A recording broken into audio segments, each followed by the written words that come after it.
Hi, guys. Good evening. Welcome back once again to the EdWord. I'm your host, Eddie, and in tonight's video, I will be discussing what I thought of that great episode from Fear the Walking Dead, which premiered earlier tonight on AMC. I just got done watching it. Oh, so good. This was another awesome character-filled episode. A moment episode. Now, before I start gushing on and on, of course, please be warned that this video review will be full of big spoilers for Fear the Walking Dead. So if you're not caught up on the show or by this episode, do not keep watching and listening, as I will be going into spoilers. So you have been warned. That being said, I absolutely enjoyed the dynamic between Madison and Strand throughout this whole episode. I think that was my favorite part of this whole episode tonight, was those two interacting when it was just the two of them, or if they were interacting with other characters but they were on screen together. That was probably the most enjoyable part of this episode, and seeing Strand in action, being the suave, sneaky snake that he is, even though he has good intentions, clearly he set the bomb that blew up that water truck to scare Lola into making the water deal happen. And you know what I loved about this episode is that, Strand may have an ulterior motive for this, but it feels like he doesn't necessarily have anything to gain from a deal between the ranch and the water dam, because he isn't a resident of either one. I mean, obviously he'll become a resident of the ranch, presumably, but it's like, because since the reason why I think he may be thinking of others rather than himself is because he doesn't have a stake in this. He's Madison's friend, and I think, after what she did for him, paid off his debt and, freed him from walker killing duty and basically saved his life.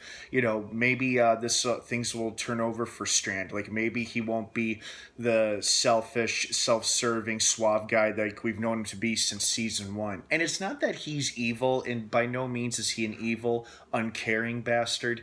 He's always, he's a very self-serving, always has his own, most of the time has his self-interest above everybody else's interests. But I think this episode proved that he is starting to care more about people than he used to. And that is what I really liked about this episode. And I may be misinterpreting his actions because, yes, obviously it's entirely possible that he's got ulterior motives. But I think it's also possible for him to change because Madison saved his life, and maybe he feels he owes a debt to her, so he's helping her get the water deal that they need. Obviously, they made it happen. And what's even more exciting about this episode is the possibility that Daniel and Strand worked together to set off the bomb. I mean, I don't know how quickly Strand could have scavenged up the supplies he would have needed, the resources to make a small bomb like that. So Daniel probably had a hand in it, and because he didn't seem shocked by it, but after the explosion went off, it seems obvious that I think it was pretty obvious that he and Strand planned it together, or at least Strand told him it was going to happen, because even Daniel hinted in their conversation, unless it serves both of us, then I'll look the other way. And then he also said, God, that was a great little exchange between them, how he calls him a snake by coiling his tail around his brain, or his serpent brain or something. And then Strand calls him old man. Oh, that was awesome. So many great Strand moments in tonight's episode. I absolutely loved it. And, oh God, the opening scene with the three of them going down into the sewer, encountering the bloated walker, and then having it blow up and go all over them. That might be the grossest moment in this show's history. I'm trying to think back to season 2 if there's anything especially nasty. There were some gory moments, but in terms of grossness, on a scale of grossness, this was probably the grossest thing to ever happen to any of these characters, and it was great. I was just like, it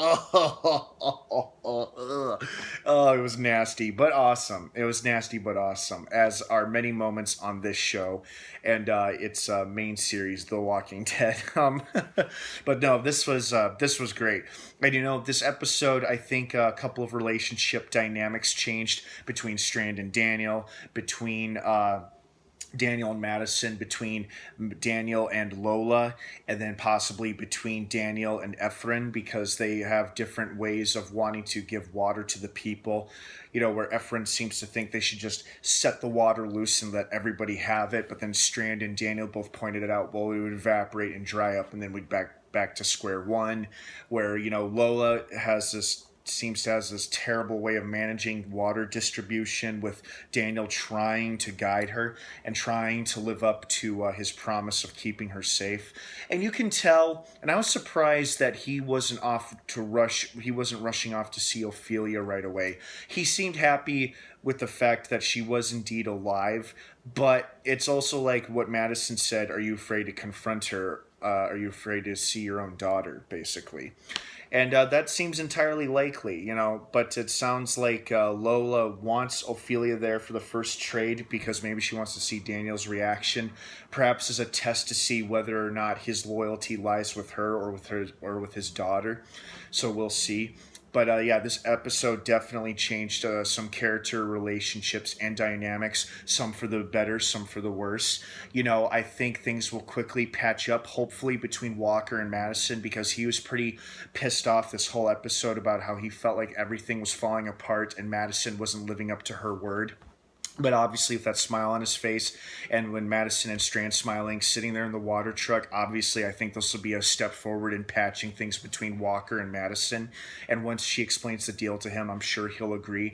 And I don't think Walker is necessarily a sneaky, deceptive man. I think he's just a strong, possibly stubborn man, just looking out for the best interests of his people. You know, he's almost like the opposite of Strand, where Strand is usually self-serving, only looking out for himself, where Walker is always looking out for his people and their best interest as well. So it was interesting to see those two share a scene together and throw a few jabs here and there. But man, I loved the dynamic between Madison and Strand this whole episode. I love it how he's there to advise and comfort her, to make her laugh when she's feeling downer in her more sad moments.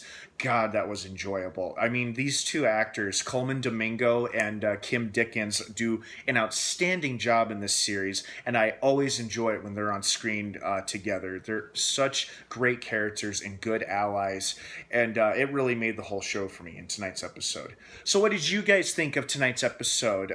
Did you like it? Did you love it? Did you hate it? Did you have any favorite Strand moments like I did?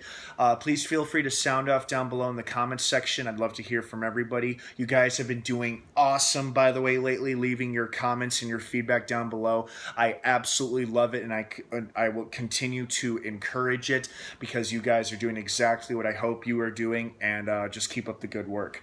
Fear the Walking Dead premieres with new episodes every Sunday night on AMC. Make sure to check it out, and then also come back to this channel if you're not already subscribed for more episode reviews. All right, guys, have a great rest of the night. Thanks again for watching, and of course, until next time, may the Force be with you.